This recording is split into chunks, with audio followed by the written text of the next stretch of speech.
जय हिंद दोस्तों। पिछले वीडियो में हम पढ़ चुके थे पुष्प तथा इसके विभिन्न अंगों के बारे में विस्तार पूर्वक। ठीक है, अगर आपने वो वाला वीडियो नहीं देखा है तो हम आपसे निवेदन कर रहे हैं, सबसे पहले आप वो वाला वीडियो जाके देखिए।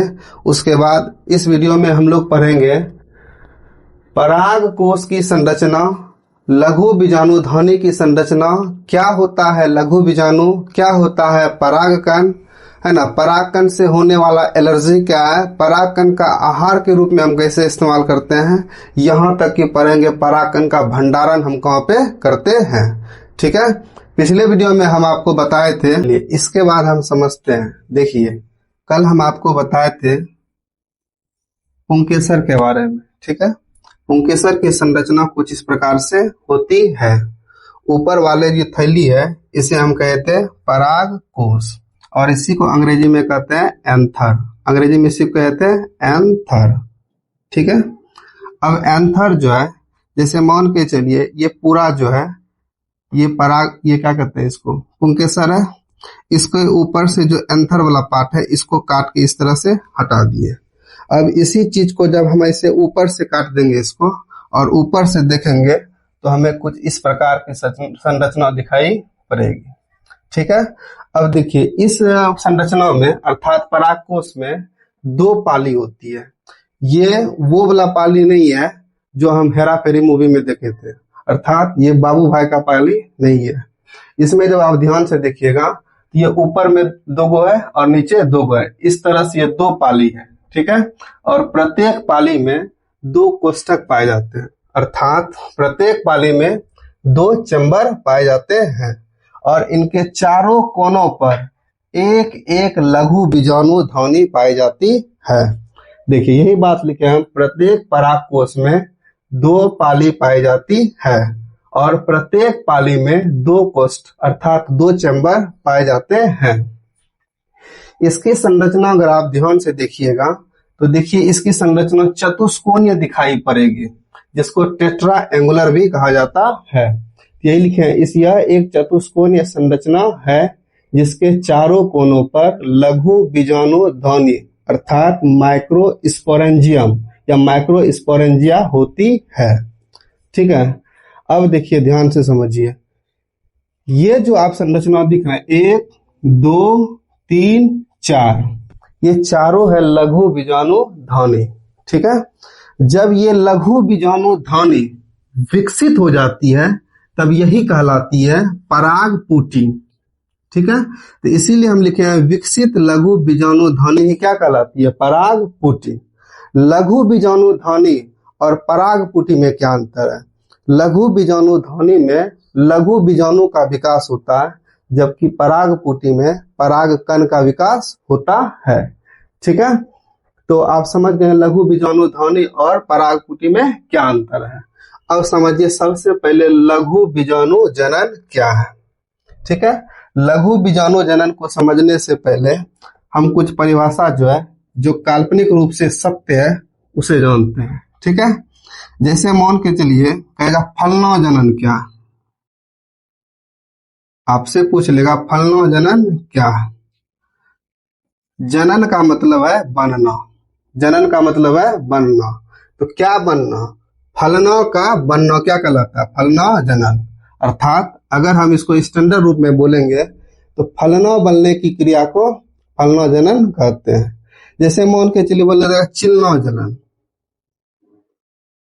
ठीक है, चिलना जनन, तो हम बोलेंगे चिलना बनने की क्रिया को चिलना जनन कहते हैं।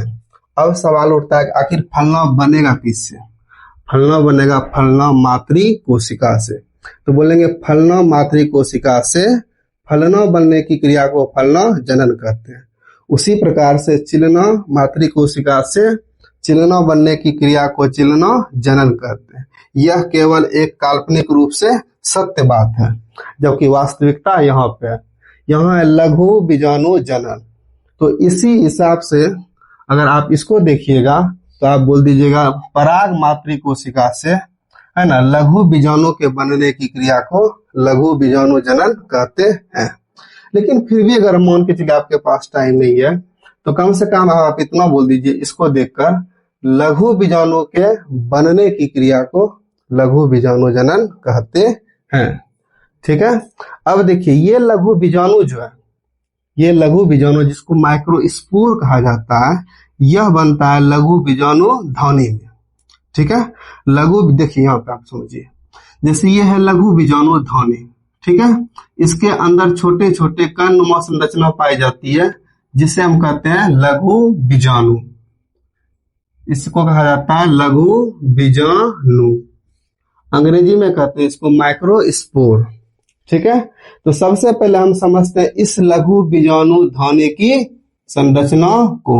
इसको यहां से काट के यहां पे लाते हैं। ठीक है, अब देखिए, जब परागकोश का विकास हो रहा होता है तो उस समय जो है लघु बीजाणु ध्वनि गोलाकार रूप में प्रकट होता है, लेकिन विकसित होने के क्रम में वह जो है बाद में है ना चतुष्कोणीय हो जाता है, अर्थात टेट्राएंगुलर हो जाता है। ठीक है, अब देखिए, किसी भी लघु बीजाणु ध्वनि में 4 परत पाई जाती है।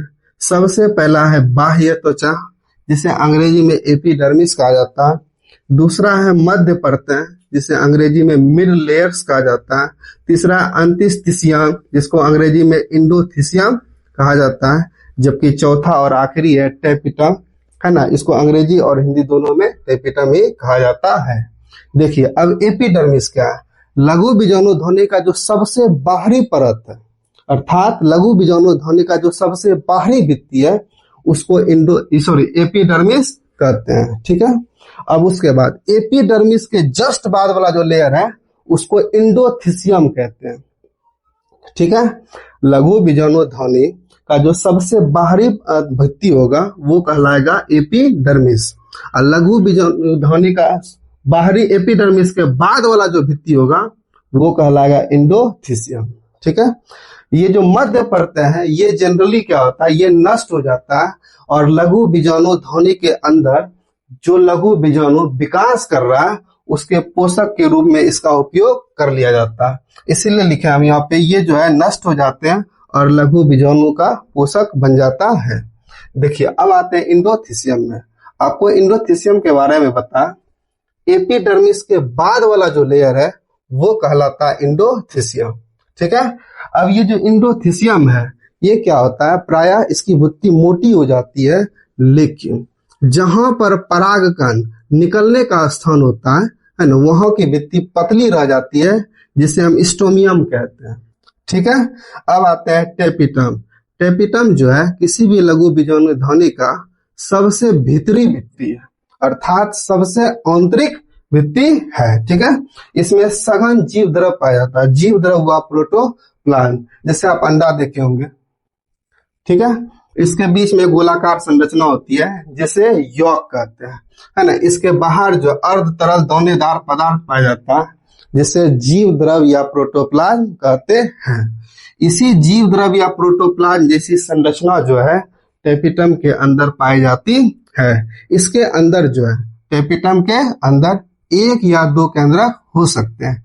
किसी किसी के लघु बीजाणु ध्वनि के टेपिटम में 1 केंद्रक होता है, जबकि किसी किसी के लघु बीजाणु ध्वनि के टेपिटम में 2 केंद्रक पाया जाता है। ठीक है, अब हम उम्मीद करते हैं आपको परागकोश, लघु बीजाणु जनन और लघु बीजाणु ध्वनि की संरचना समझ में आ गई होगी। ठीक है, अब हम देखते हैं लघु बीजाणु और परागकण।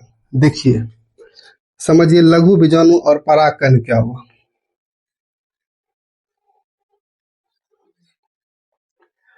सबसे पहले तो आप ये समझ लीजिए, लघु बीजाणु का निर्माण लघु बीजाणु ध्वनि में होता है। ठीक है, मतलब माइक्रोस्पोर का निर्माण माइक्रोस्पोरेंजियम में होता है। ठीक है, अब जो है माइक्रोस्पोरेंजियम में होता है किसका निर्माण, माइक्रोस्पोर का। देखिए, माइक्रोस्पोर है क्या, अर्थात लघु बीजाणु क्या है। लघु बीजाणु जो है मेल गेमेटोफाइट की प्रथम कोशिका है। ठीक है, अर्थात नर युग्मकोद्भिद की क्या है, प्रथम कोशिका है क्या, लघु बीजाणु।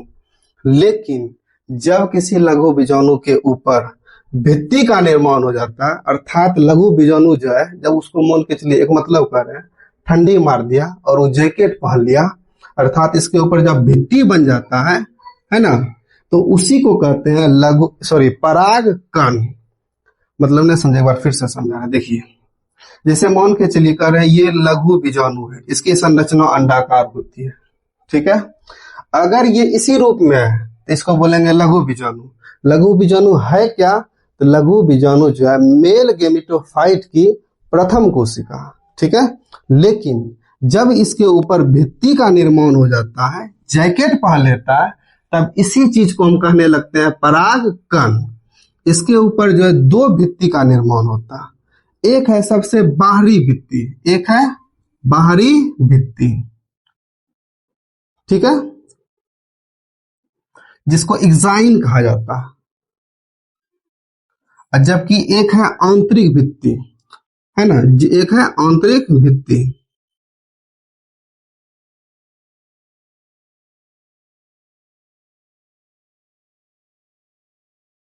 ठीक है, इसको इंटाइन कहा जाता है।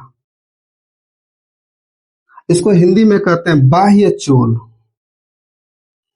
बाह्य चोल। और जबकि इंटाइन को हिंदी में कहते हैं अंतस्चोल।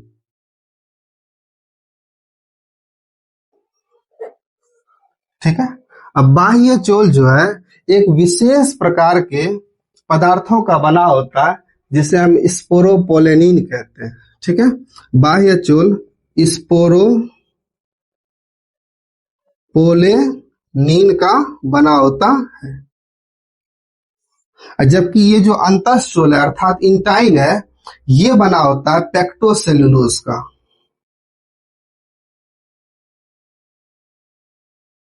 ये बना होता है पेक्टोसेल्यूलोज का। ठीक है।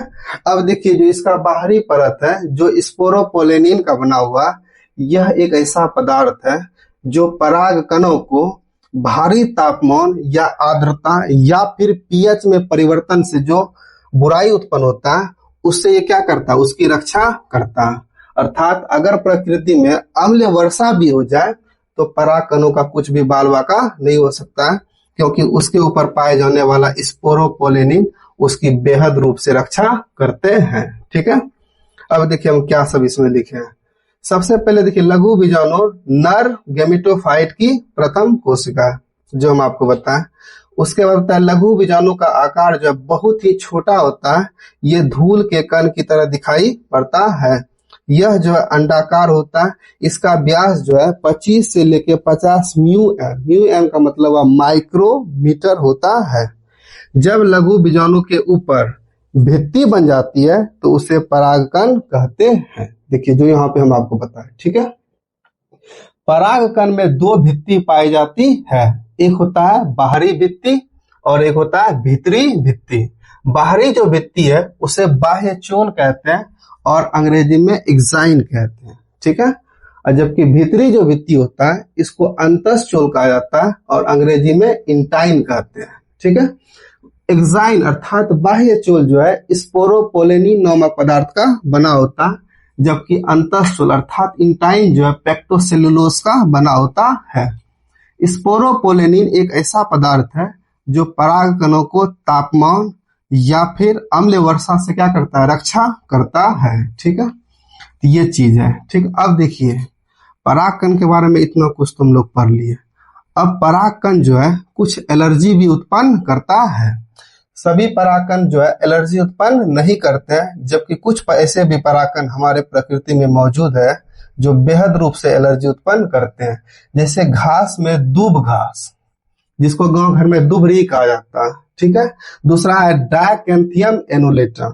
ये दो ऐसे घास है जो जिसके परागकण जो है एलर्जी उत्पन्न करते हैं। इसीलिए बचपन में जब हम लोग मैदान में खेलते थे और गिर जाते थे फिर इस पे दूब घास पे, तो हम लोग का शरीर जो है खुजलाने लगता था। वो एक प्रकार का क्या था, एलर्जी, जो किनसे उत्पन्न हुआ था, दूब घास के परागकण से। कल हम आपको दिखा देंगे इसी वीडियो में लास्ट में हम आपको दिखा देंगे दूब घास और डायकेंथियम एनुलेटम। अब आते हैं खरपतवार पे। देखिए खरपतवार क्या, फसली पौधों के अलावे खेतों में कुछ ऐसे भी पौधे उग जाते हैं जो बेहद ही अवांछनीय और बेकार होते हैं। ऐसे पौधे को खरपतवार कहा जाता है। एक खरपतवार है रैगवीट, है ना, इसके परागकण जो है ये क्या करते हैं, एलर्जी उत्पन्न करते हैं। और जबकि दूसरा जो खरपतवार है ये पार्थोनियम, जिसको गांव घर में शायद पहाड़िया के नाम से जाना जाता है, छोटा छोटा व्हाइट जैसा जो फूल होता है उसी को कहा जाता है पार्थोनियम। इसका फोटो हम लास्ट में आपको दिखा देंगे। पार्थोनियम एक ऐसा पौधा है जो अमेरिका से आया है ना। ये कैसे आया समझिए, भारत में एक बार अकाल हुआ था, ठीक है, तो भारत जो है अमेरिका से गेहूं का आयात किया था। उसमें क्या हुआ कि अमेरिका वाला सब वो जो है गेहूं के अंदर पार्थोनियम के कुछ बीज को मिला दिया, तो उसी के द्वारा पार्थोनियम भारत में आया और इतना तेजी से इसका विकास हुआ जिसे रोक पाना संभव नहीं है। वृक्ष में जो है देवदार और एक आता है यूकेलिप्टस, है ना, ये दोनों जो पौधा वृक्ष है इनके परागकण जो होते हैं बेहद ही एलर्जी कारक होते हैं। तो अभी तक तो हम लोग पढ़ लिए कि परागकण ने कितना कितना एलर्जी उत्पन्न किया, ठीक है। अब हम लोग पढ़ेंगे परागकण आहार। परागकणों को हम आहार के रूप में भी ग्रहण करते हैं।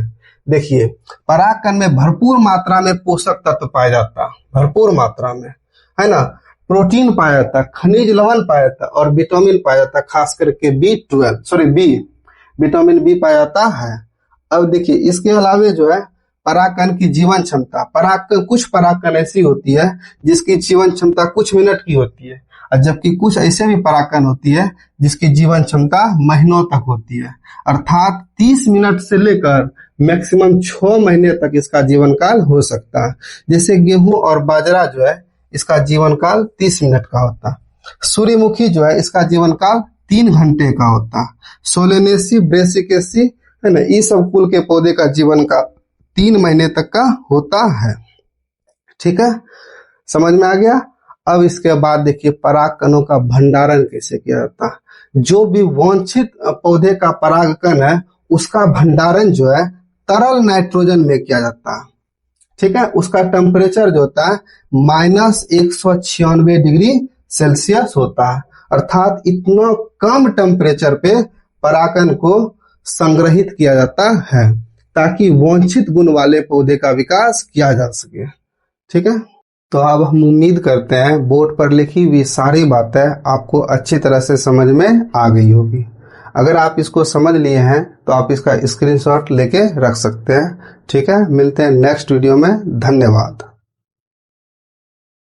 ये है दूब घास, ये है डायकैंथियम एनुलेटम और ये है पार्थोनियम।